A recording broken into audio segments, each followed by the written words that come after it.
नवी विज्ञानचा आपला हा पुढचा पार्ट आहे. नेहमीप्रमाणे आपल्या काही सूचना असतात त्याप्रमाणे की व्हिडिओ बघत असताना व्हिडिओची क्वालिटी थोडीशी इम्प्रूव्ह करायला लागेल तुम्हाला. जी बघतोय आपण की स्ट्रीमिंगची क्वालिटी आहे ती, जेणेकरून तुम्हाला जे कंटेंट आहे तो कंटेंट तुम्हाला क्लिअर कट दिसेल. दुसरं हे की लगेच या व्हिडिओवरती जम्प करू नका. पाठीमागची आपली सिरीज जी सुरू आहे, पाठीमागचे जे काही 14-15 व्हिडिओ आपण टाकले ते व्हिडिओ आधी सिक्वेन्सने बघून घ्या, मगच या व्हिडिओपर्यंत पोहोचा. आणि व्हिडिओ पोर्ट्रेट मोडमध्ये बघा. पुन्हा तेच की तुम्हाला ज्या गोष्टी आपण नोट्स घेतलेल्या आहेत तर तुम्हाला प्रॉपर विजिबल होत लक्षात घ्या. या काही सूचना फॉलो करून आपण काय करू की लगेच पुढचा जो पार्ट आहे आपला, पुढचा टॉपिक जो आहे टॉपिक नंबर 7 तो आपण लगेच सुरू करतोय. ते आपण 9वी विज्ञान बघतोय. तुमच्या माहिती करता सांगतोय, 9वी विज्ञान अजून बरंच मोठं पुस्तक आहे. बऱ्याच फॅक्ट्स तुमच्या 9वी विज्ञान मधनं कव्हर होऊन जातील. ठीक आहे ना. सो हा जो टॉपिक आहे, टॉपिकचं नाव आहे आपल्या परिसंस्थेतील ऊर्जा प्रवाह. आता ऍक्च्युली बघतो आपण की राज्यसेवा असेल, राज्यसेवेला बघतो आपण की तुमच्या एन्व्हायरमेंटचा पार्ट आहे. इव्हन कंबाईनचे पण बघतो आपण की मेथ्स मध्ये थोडाफार तुमच्या कंबाईनचा पार्ट येतो. आणि इव्हन सगळ्यात सरळ सेवेमध्ये बघतो आपण की एखादा दुसरा क्वेश्चन जो आहे तो एन्व्हायरमेंट वरती किंवा पर्यावरणावरती आपल्याला बघायला मिळतो. तर त्याच अनुषंगाने हा टॉपिक तुमचा काय की महत्वाचा आहे. ठीक आहे. काही फॅक्ट्स आहेत बघा.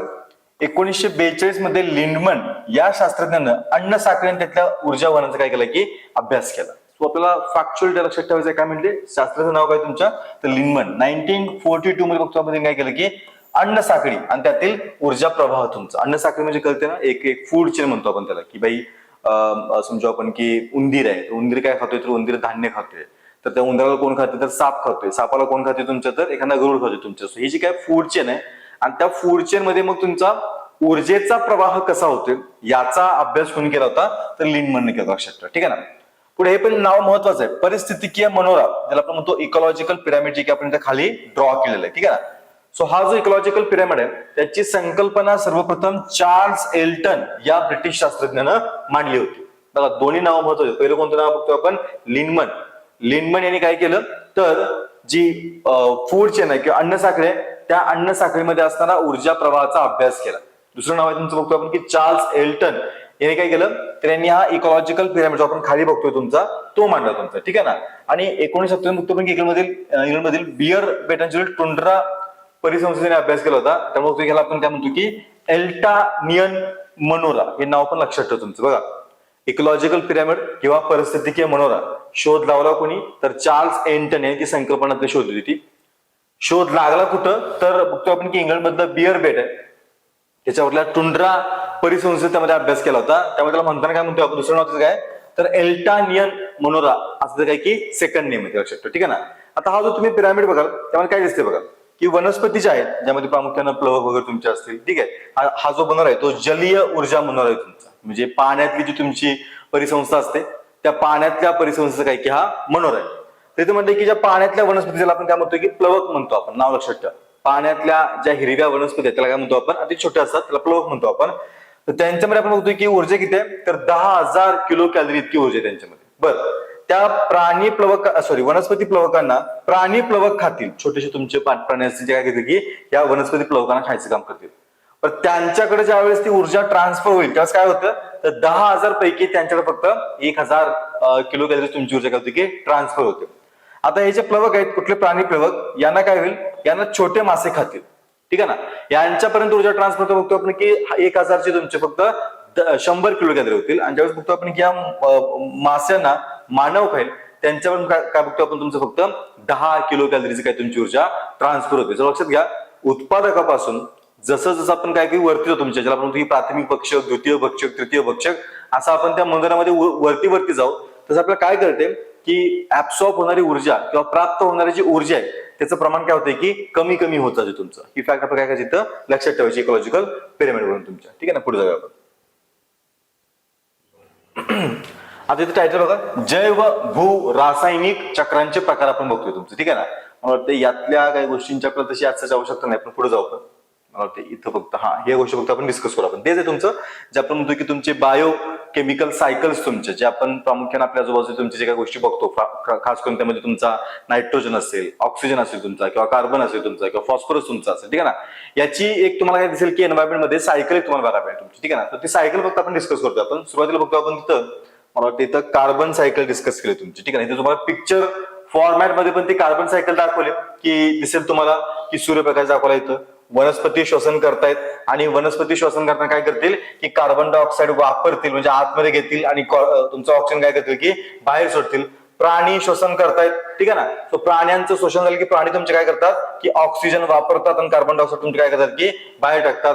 इथं आपल्याला कारखाना दाखवलाय, तो कारखाना देखील काय करतो त्याच्या वेगवेगळ्या वायूतनं कार्बन डायऑक्साईड बाहेर ठेवतो तुमचा. त्यानंतर बघतो आपण की सेंद्रिय अपघटन म्हणजे जी बघतो आपण की वनस्पती असतील किंवा प्राणी असतील यांचं जर काय की मृत्यू झाला, त्यांचं विघटन होतं बघतो आपण, तुमचं काय की जीवाश्म इंधन तयार होतं की तुमचा कार्बन त्यातनं रिलीज होत असतो तुमचा. सो हे फक्त पिक्चर फॉर्म मध्ये इथं आपण बघतो. आता बघा म्हटले तर हिरव्या वनस्पती प्रकाश संश्लेषण क्रियेद्वारे CO2 चं कर्बोदकामध्ये रूपांतर करतात. नीट फॅक्ट लक्षात ठेवा.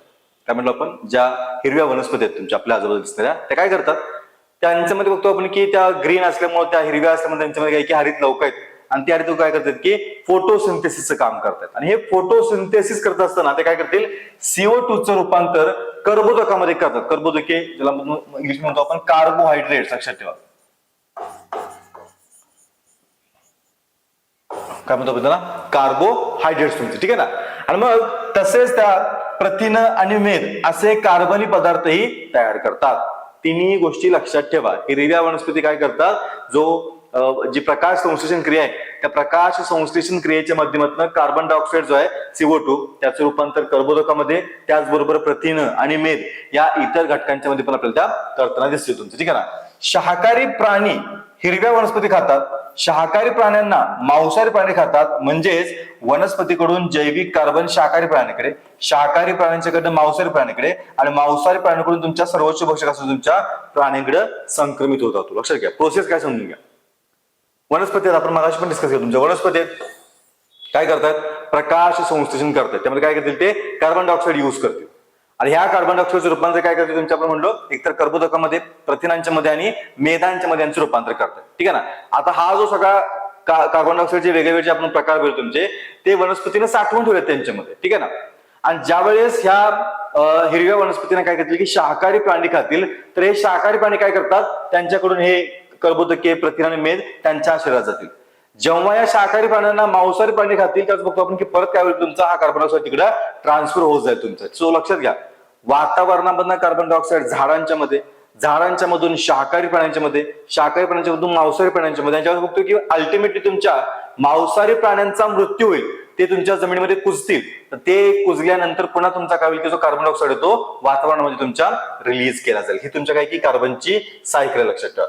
तशीच बघतो आपण तुमच्या ऑक्सिजनची सायकल काय आहे तुमच्या, जसं आपण कार्बनचं बोलतो तुमच्या त्याची ऑक्सिजन सायकल आहे दिसेल. सायकल थोडक्यात तुमची इथे एक्सप्लेन केलं तुमचं. बघा काय म्हणलं की वनस्पती ज्या आहेत त्या CO2 चं शोषण करतात आणि त्यातनं काय करतील ते अन्नाची निर्मिती करतात तुमचं, ठीक आहे ना. त्याचबरोबर बघतो आपण तुमच्या वनस्पती काय करतील की ऑक्सिजनचा इमिशन करतील म्हणजे ऑक्सिजन त्या बाहेर टाकतील ज्या प्रोसेसच्या. बघा प्रकाश संश्लेषण क्रियेत काय होतं यांनी लक्षात ठेवायचं.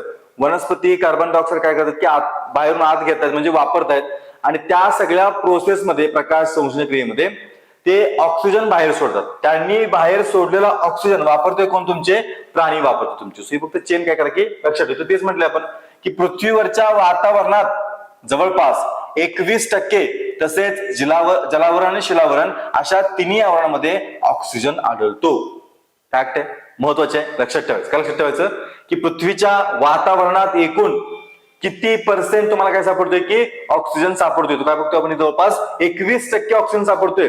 बरं फक्त वातावरणात का, तर नाहीये, वातावरणाबरोबर जलावरण म्हणजे जो सगळा तुमचा पाण्याचा भाग बघतोय आपण, तुमचा समुद्र असतील, नद्या असतील, यांच्यामध्ये पण तुम्हाला काय सापडतोय की ऑक्सिजन सापडतोय. अजून काय, शिलावरण, हे पण महत्वाचं आहे. शिलावरण म्हणजे कळतं ना, खडकाचा भाग जो बघतो आपण जमिनीचा, तुमचा जो कठीण खडकांचा भाग बघतोय, याच्यामध्ये पण वेगळ्या वेगळ्या फॉर्मॅटमध्ये काय सापडतोय आपल्याला, ऑक्सिजन सापडतोय तुमचं, लक्षात ठेवा, ठीक आहे ना.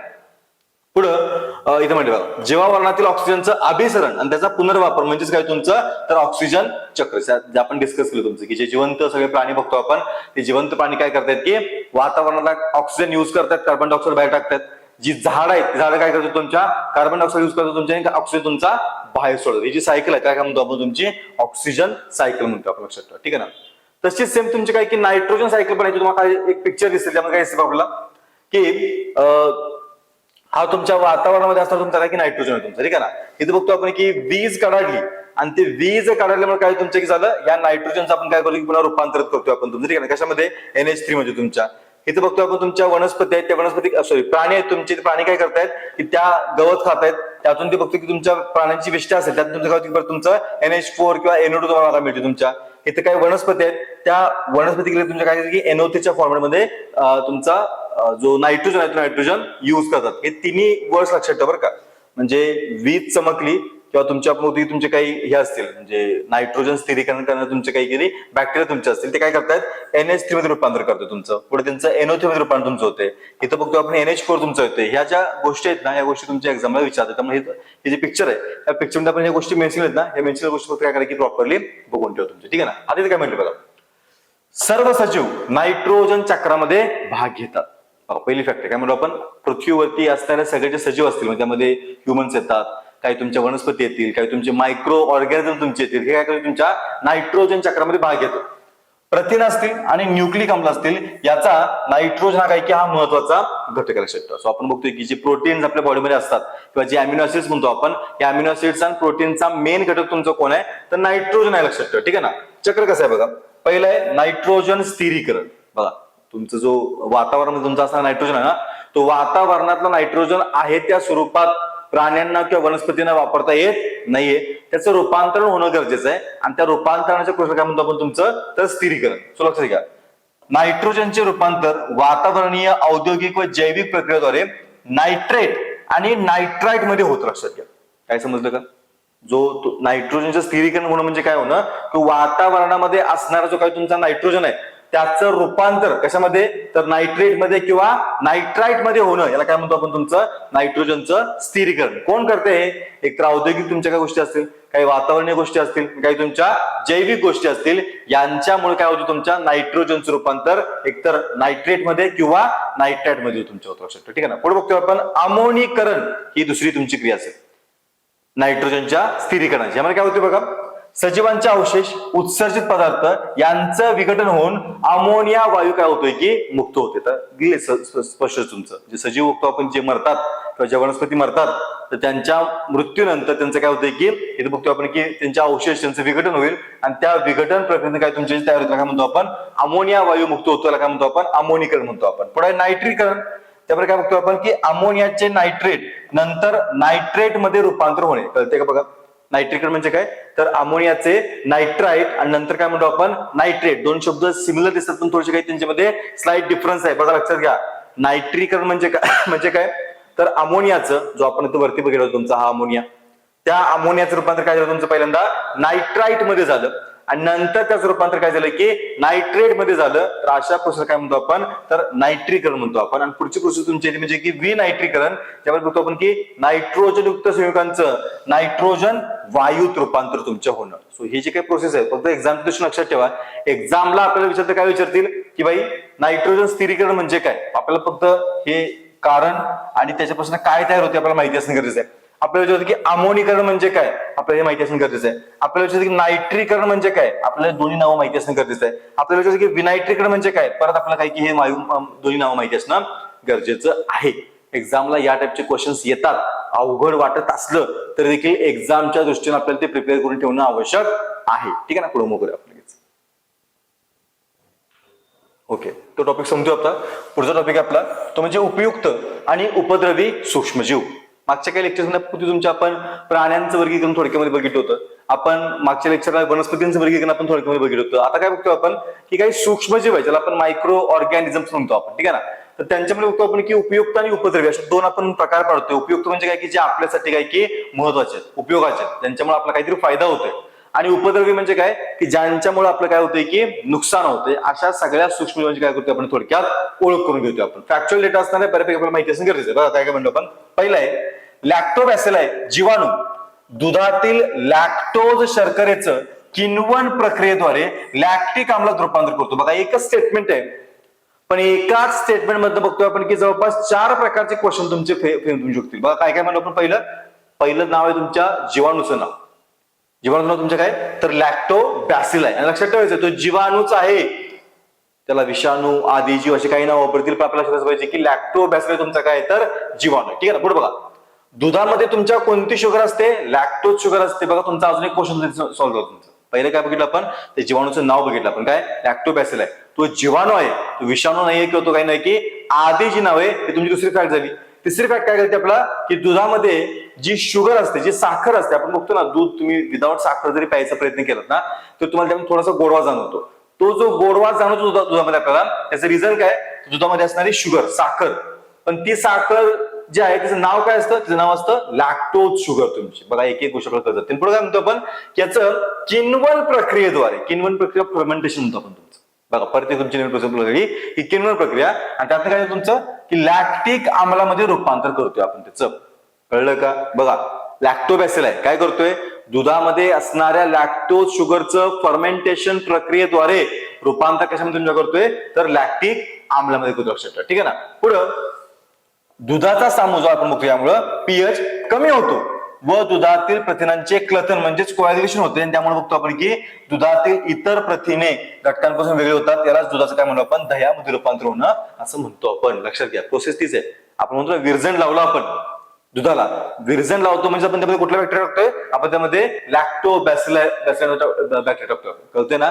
दुधाचं दह्यामध्ये रूपांतर करण्याचं काम खालीलपैकी कोणता बॅक्टेरिया करतो किंवा जीवाणू करतो, तुमचा लॅक्टोबॅसिल आहे. काय करतो तो दुधामध्ये असणाऱ्या लॅक्टोज शुगरचं रूपांतर कशामध्ये करतोय, लॅक्टिक आम्लामध्ये करतो. लक्षात ठेवा. ठीक आहे ना. त्यामुळे काय तुमचं होतं की दुधाचं दह्यामध्ये रूपांतर होतं. या प्रोसेसमध्ये काय होतंय, दुधाचा पीएच काय असतो आपण लास्ट लेक्चरला डिस्कस केला होता, सामू तुमचा. ठीक आहे ना. त्यामुळे काय होतं, तुमच्या दुधाचा पीएच कमी होतो तुमच्या. लक्षात ठेवा. आणि त्यामुळे तुमच्या एक आंबट स्वाद येतो, आणि त्यामुळे तुमच्या इतर जीवाणूंचा नाश होतो. लक्षात ठेवा. दूध दही जे आहे, दही तुमचं काय की अजून आपण हेल्दी समजतो पाठीमागचं रिझन, की त्यामध्ये काय की चांगले बॅक्टेरिया आहेत जे तुमची काय करतात की पचनशक्ती जी आहे ती इम्प्रूव्ह करण्याचं काम करतात. लक्षात ठेवा. ठीक आहे ना. पुढं याचा उपयोग काय बघा, म्हणजे आता एक तर उपयोग आपण बघितला तुमचा लॅक्टोबॅसिल हा जो तुमचा जीवाणू आहे ना, त्याचे उपयोग काय काय. पहिला आपण काय बघितलं, तुमचं दुधापासून दही निर्माण करून तुमचं. अजून काय बघा की दही, ताक, तूप, चीज, श्रीखंड असे जे अनेक पदार्थ आहेत ते दुधाच्या किण्वन क्रियेतून मिळतात, आणि हे दुधाचं किण्वन करण्याचं काम तुमचं कोण करतोय, लॅक्टोबॅसिलाई करतोय. पुढे बघतोय आपण सिडार, कोको आणि भाज्यांची लोणची हे आपण ज्यावेळेस तयार करतो त्यामध्ये बघतो आपण की लॅक्टोबॅसिलाईच्या किण्वन प्रक्रियेचा युज करतो आपण. लक्षात घ्या की भाज्यांची लोणची तयार करताना आपण काय करतोय, तुमच्या लॅक्टोबॅसिलाईचा युज करतोय आपण. पचन संस्था, आता बोललो आपण की मुळातच बघतोय की लॅक्टोबॅसिलाई काय की आपल्या पचन संस्थेसाठी फार चांगला आहे. त्यामुळे जर पचन संस्था बिघडली असेल तर उपचार म्हणून देखील काय करतो आपण, लॅक्टोबॅसिलाईचं कन्झ्युम्शन करतो आपण, तो खातो. लक्षात घ्या. ठीक आहे ना. पुढे बघतो आपण गाई म्हैशाने दिलं तुमचं जे आंबोण असतं त्यावर तुमचं काय असेल की लॅक्टोबॅसिल तुमचा असतो. त्यानंतर मध्यार्थ निर्मितीमध्ये काही प्रकारचे आपण पाव बनवतो त्यामध्ये देखील बघतो आपण, जिथे जिथे लक्षात की किण्वन क्रिया वापरली जाते खास करून, तर त्या किण्वन क्रियेमध्ये खास करून तुमचं काय करतो आपण, लॅक्टोबॅसिल हा जो जीवाणू आपण युज करतोय. सो या काही फॅक्ट्स आहेत महत्वाचे, काय करा की लक्षात ठेवा त्या. ठीक आहे ना. पुढे नेक्स्ट पुढचा जो आपला जीवाणू येतो त्याचं नाव आहे रायझोबियम. ठीक आहे ना. काय करतोय बघा, राहतो कुठं, तर मुळांच्या वरील गाठींमध्ये राहतो. लक्षात घ्या, काही वनस्पती असतात ज्यांना आपण शिंबी वर्गीय वनस्पती म्हणतो. आपण काय म्हणतो, काही वनस्पती ज्यांना काय म्हणतो आपण, शिंबी वर्गीय. इथे कुठं मेन्शन असेल माहिती बघा, शिंबी वर्गीय वनस्पती. ठीक आहे ना. शिंबी म्हणजे काय की ज्यांच्या मुळांच्या, तुम्ही जर कधी भुईमुंग तुम्ही जर उपटून बघितला तर भुईमुगाच्या मुळांच्या वरती अशा गाठी असतात. ठीक आहे ना. सो त्या गाठींच्या कोण असतो तुमचा, हा रायझोबियम तुमचा असू शकतो. ठीक आहे ना. आणि तो करतो काय बघा, तर रोपट्याला म्हणजे जे झाड आहे, जे तुमचं भुईमुग असेल किंवा तुमचं सोयाबीन तुमचं असेल, याला नायट्रेट्स किंवा नायट्राइट्स तसेच अमिनो आम्ल पुरवायचं काम करतो. बघा रायझोबियमचं काम काय बघा, महत्वाचं काम तुमच्या. रायझोबियम राहतोय कुठं, ते झाड आहेत त्या झाडांच्या मुळांच्या वरती असणाऱ्या गाठी आहेत, त्या गाठींच्या मध्ये रायझोबियम राहतोय त्या झाडावरती. आणि तो करतोय काय, तर जे रोपटं आहे त्या रोपट्याला नायट्रेट्स, नायट्राइट्स आणि अमिनो आम्ले जे आवश्यक आहेत ना ती पुरवायचं काम तुमचं कोण करतोय, की हा रायझोबियम तुमचा करतो. ठीक आहे ना. त्यामुळे तुमच्या याच्यामध्ये होतं की तुमच्या रोपट्याचे कर्बोदकाच्या ऊर्जेत रूपांतर तुमचं होतं, त्यामुळे त्याला फार मोठ्या प्रमाणात काय मिळते की ऊर्जा मिळते. लक्षात ठेवा. ठीक आहे ना. बाकीच्या गोष्टी जशी आपल्याला आवश्यकता नाहीये, तुम्ही फक्त हे बघून ठेवा. ठीक आहे ना. पुढं याच्यामध्ये काय दिले का, हा इथं बघूया आपण. इथं आता ईस्ट विषयी माहिती घेतोय आपण. ईस्ट. ठीक आहे ना. ईस्ट देखील काय आहे तुमचा, तर ईस्ट कार्बनी पदार्थांच्या वरती वाढणारा कवक वर्गीय परपोषी सूक्ष्मजीव आहे. ईस्टची माहिती घेतोय आपण. बघा तीन आता आपण बघितलं. आपण पहिला कोणता बघितला, आपण लॅक्टोबॅसिला बघितला, त्याचा उपयोग बघितला आपण. आता बघतोय आपण त्यानंतर रायझोबियम बघितलं. पण आता काय बघतोय आपण, ईस्ट बघतोय आपण. ईस्ट काय आहे तुमचा, तर ईस्ट कार्बनी पदार्थावरती वाढणारा कवक वर्गीय परपोषी सूक्ष्मजीव. कार्बनिक पदार्थ म्हणजे डेड ऑर्गॅनिक मटेरियल म्हणतो आपण, की मृत कार्बनिक पदार्थ तुमचे, यांच्यावरती वाढणार तुमचा काय की हा कवक वर्गीय काय म्हणतो आपण की सूक्ष्मजीव आहे. एक पेशी आहे, ठीक आहे ना, जवळपास 1500 पेक्षा जास्त तुमच्या काय की त्याच्या प्रजाती असतो तुमच्या असतील, याची काय बाकीची तुम्ही आवश्यकता नाहीये. काय करतो बघा, तर स्वतःचे पोषण करताना ईस्टच्या पेशी द्रवणातील कर्बोदकांचे रूपांतर अल्कोहोल व कार्बन डायऑक्साईड वायूमध्ये करतात. या प्रक्रियेला काय म्हणतो आपण किण्वन. बघा मागाशी पण आपण लॅक्टोबॅसिलस पण तुमचं तेच करतो, काय करतो किण्वन करतो, पण त्याच्या किण्वन प्रक्रियेत तयार तुमचं काय होतं तर अमिनो ऍसिड तयार होतात. इथे काय बघतोय आपण, जो ईस्ट आहे तो ईस्ट देखील काय करतोय तर पदार्थांचं किण्वनच करतोय तुमचे, ठीक आहे ना. पण हे किण्वन करत असताना पदार्थामध्ये असणारे जे काही कर्बोदक आहेत ना, त्या कर्बोदकाचं रूपांतर तो बघा लक्षात घ्या कशामध्ये करतोय, अल्कोहोल आणि कार्बन डायऑक्साईड मध्ये करतोय. हे फार महत्वाचं आहे, दोघांच्या मध्ये डिफरन्स स्पॉट करतोय आपण, तर हा डिफरन्स आपल्याला माहिती असणं गरजेचं आहे. मग बघतो आपण याचा युज कुठे होतो, तर बघतो आपण की मळी जी असते, मळी कशाची, साखर कारखान्याची असेल ना, साखर कारखान्याची मळी असेल, त्या मळीमध्ये सॅक्रोमायसिस किण्व मिसळून तिचं बघतो आपण की किण्वन करतो. काय बोलतो नाव काय बघा किण्वाचं, म्हणून आपण 1500 पेक्षा काय की तुमच्या जास्त प्रजाती आहेत. लक्षात घ्या, उसाच्या रसापासून तुमची जी काही मळी राहते शिल्लक तुमची, त्या मळीमध्ये आपण काय टाकतोय तर सॅक्रोमायसिस नावाचा आपण काय टाकतो त्यामध्ये तर किण्व टाकतोय आपण, ईस्ट टाकतो आपण. तो काय करतो या प्रक्रियेत बघतो आपण, ज्यावेळेस फर्मेंटेशन करतो त्याचं किण्वन करतो, त्यातनं इथेनॉल तर आपण C2H5OH अल्कोहोल हे प्रमुख उत्पादन तयार होतं, आणि इस्टर व इतर तुमचे अल्कोहोल देखील आपण तयार तुमची होते. आता इथेनॉलचं महत्व आहे आपल्याला माहिती आहे, गव्हर्नमेंटची पॉलिसी आहे की जे पेट्रोल असेल डिझेल असेल त्यामध्ये काय करतो आपण थोड्या प्रमाणात इथेनॉल मिक्सरला परवानगी देतो आपण. सो हे जे इथेनॉल आहे ते तयार करण्याची प्रोसेस तुमची काय, तर हीच प्रोसेस तुमची आहे की ज्यावेळेस तुमच्या जे उसाची मळे, त्या उसाच्या मळीमध्ये आपण काय केलंय तर सॅक्रोमायसिस नावाचं किण्व त्यामध्ये मिक्स केलं आपण, आणि ते किण्व काय करते की फर्मेंटेशन करते तुमच्या मळीचं, आणि त्या फर्मेंटेशन प्रक्रियेच्या शेवटी काय मिळते तुम्हाला तर इथेनॉल, त्याला काय म्हणतो आपण C2H5OH. फॉर्म्युला देखील लक्षात ठेवा, इथेनॉलचा फॉर्म्युला काय आपल्या C2H5OH हे तयार होतं, आणि हे इथेनॉल युज कुठे करतो आपण तर पेट्रोल डिझेल मध्ये काय करतो आपण याचं बाय फ्युल म्हणून आपण त्याचा काय करतो की युज करतो आपण, ठीक आहे ना. पुढे बघतो आपण की इथं म्हणलं होतं काय डेट दिलाय आपण की इथेनॉलच्या औद्योगिक उत्पादनासाठी उसाच्या मळीप्रमाणेच मका असेल किंवा जव असेल किंवा सातू ज्याला बार्ली म्हणतो आपण, या धान्याचं पण काय करतो आपण युज करतो आपण, लक्षात ठेवतो. ह्या काय फॅक्ट्स मला ईस्टच्या माहिती असणं गरजेचं आहे. पुढे अजून एक पॉईंट बघा, जैव उपचार बायो रिमेडिशन म्हणतो आपण, जिथं बघतो आपण की उपचार घेण्यासाठी आपण काय करतोय काही मायक्रो ऑर्गॅनिझमचा युज करतो, लक्षात घ्या, ठीक आहे ना. पुढे बघा काय म्हणलं याच्यामध्ये, तर पामतेल आहे, तर पामतेल निर्मितीत तयार होणारे जे विषारी पदार्थ असतील किंवा काही औद्योगिक प्रक्रियेत त्यामधून मुक्त होणारे तुमचे काही जड धातू किंवा क्षार तुमचे असतील, यांना शोषून घेण्यासाठी यारोविया लायपोलिटिका नाव लक्षात ठेवा. काय काम नाव कायचं, यारोविया लायपोलिटिका. हे जे किण्व आहे ते वापरतो. कशासाठी वापरतो आपण, वरती आपण दोन कारण घेतो. कारण काय पहिलं, त्यावेळेस पामतेलची निर्मिती होते किंवा काही तुमच्या औद्योगिक प्रक्रियेत या प्रक्रियांच्या मधनं काही जड धातू, ज्याला आपण हेवी मेटल्स म्हणतो आपण, जड धातू किंवा काही तुमचे क्षार तयार होतील, यांना शोषून घेण्यासाठी आपण कोणत्या कवकाची वापर करतो आपण, ही सर्व्हिस करतो आपण तर यारोविया लायकोपिडियल तुमचं हे जे किण्व आहे काय करतो युज करतो आपण. नाव शिष्ट काय यारोविया लायपोलिटिका, याचा काय करतो आपण तिथं युज करतो. पुढे बघा आपण आता आपण डिस्कस केलं सॅक्रोमायसिस सेरेविस, हे काय करतो आपण आर्सेनिक या प्रदूषकाचं काय करतं की शोषण करतं. नाव लक्षात ठेवा, यूज पण लक्षात ठेवा. काय नाव आहे त्याचं तर सॅक्रोमायसिस सेरेविसी. नाव काय परत रिपीट करतो, सॅक्रोमायसिस सेरेविसी काय करते हे आर्सेनिक या प्रदूषकाचं शोषण करते. अजून काय बघतो आपण इथं तर अल्कॅनोवरॅक्स हा जो जीवाणू आहे तो काय करतो आपण समुद्रातील तेल गळती स्वच्छ करण्यासाठी वापरतो आपण. याच्यावरती बऱ्याच वेळेला क्वेश्चन्स विचारलेला आहे. नाव काय त्याचं अल्कॅनोवरॅक्स. कशासाठी युज करतो आपण तर याचा जेव्हा तुमच्या समुद्रामध्ये तेल गळती होते तर त्या तेल गळती पासून समुद्राचं प्रोटेक्शन करण्यासाठी काय करतो आपण तुमचा हा जो जीवाणू आहे जीवाणू आपण युज करतो. तिन्ही नावं जे आहेत, नावं पेपर सांगतो थोडीशी अवघड आहेत पण एक्झामच्या दृष्टीनं महत्वाच्या आपल्याला ती लक्षात ठेवणं गरजेचंच आहे. लक्षात घ्या, ठीक आहे ना. पुढे जातो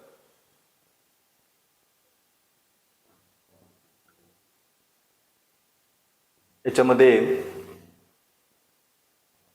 ठीक आहे, याची काय आपल्याला तशी काही फारशी आवश्यकता नाही, याची काय गरज नाही आपल्याला. ठीक आहे, बघून घ्या तरी पण थोडक्यात बघू आपण, जास्त डिटेल येत नाही पण बघूया आपण.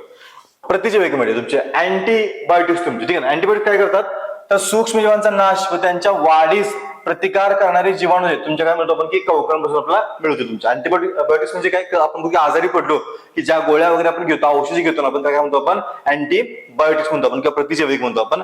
त्यांच्या निर्मितीमध्ये पण बघतो आपण तुमचे काही जीवाणू किंवा तुमचे मायक्रो ऑर्गॅनिझम तुमचे मदत करतात. त्यांची फक्त आपण नाव बघत जाऊ, आपण एक एक करून बघू. लक्ष घ्या याच्यामधलं,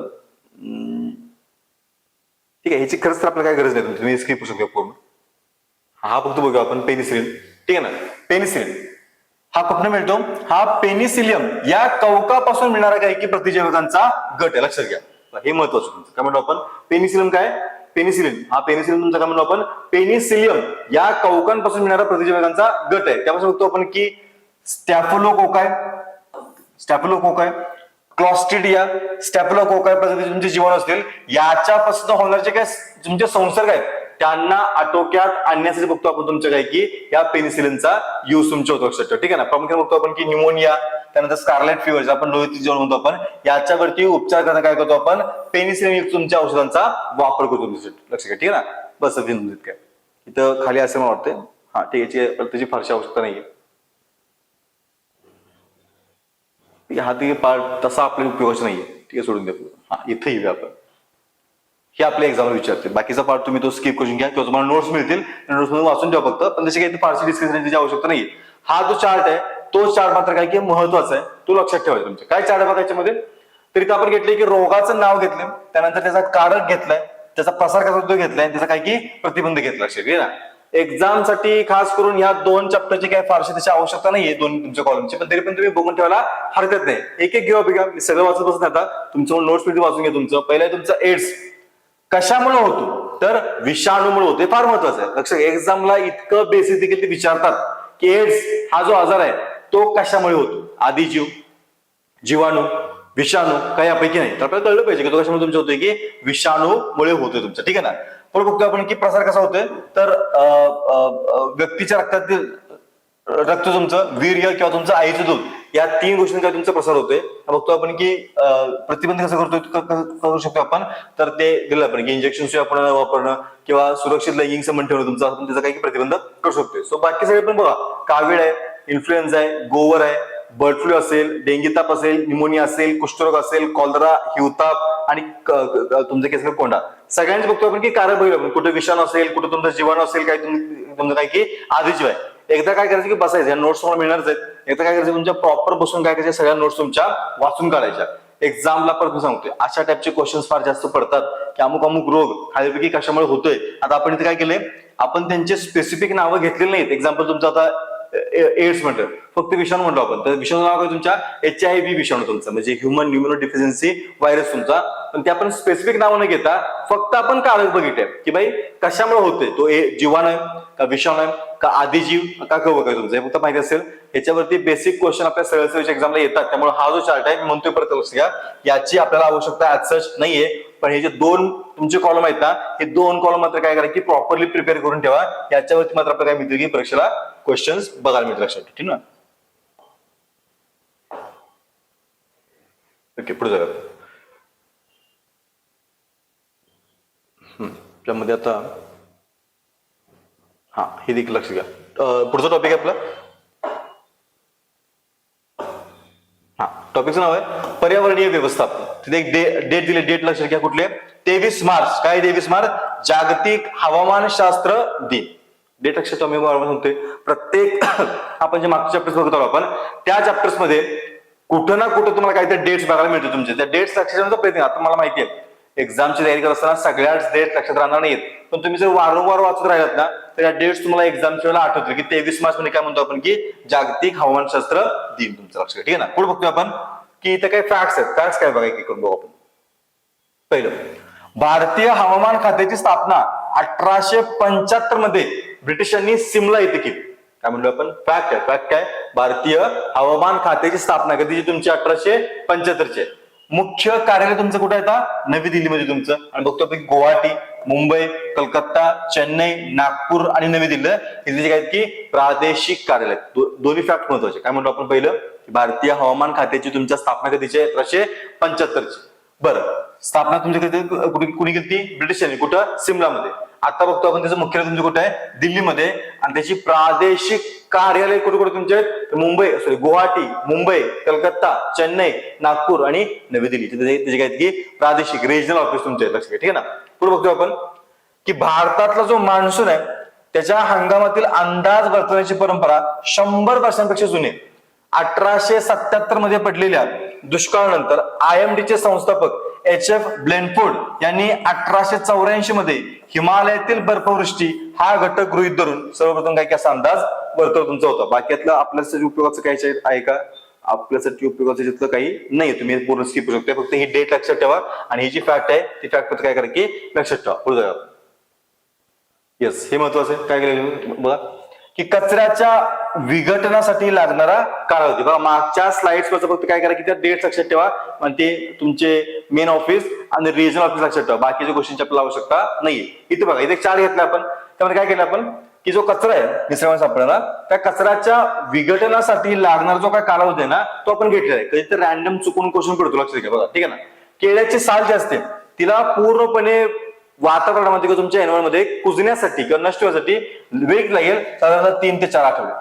कागदी पिशवीला किती लागतो? 1 महिना लागतो. कापडाच्या चिंधीला 5 महिने. लोकरी पायमोजाला 1 वर्ष. लाकडाला 10 ते 15 वर्ष. चामडी बुटाला 40 ते 50 वर्ष. जास्ताच्या डब्याला बघतो की तुमच्या 50 ते 100 वर्ष. अल्युमिनियम डब्यांना 200 ते 250 वर्ष. प्लास्टिकच्या पिशवीला बघतो आपण की 10 लाख वर्ष. आणि थर्माकोलचे जे कप बघतो आपण त्यांना अनंत काळ म्हणजे त्यांचं कुठल्या प्रकारे विघटन होत नाही. म्हणजे बघतो आपण की गव्हर्नमेंटने काय केलं की थर्माकोल बॅन केलं.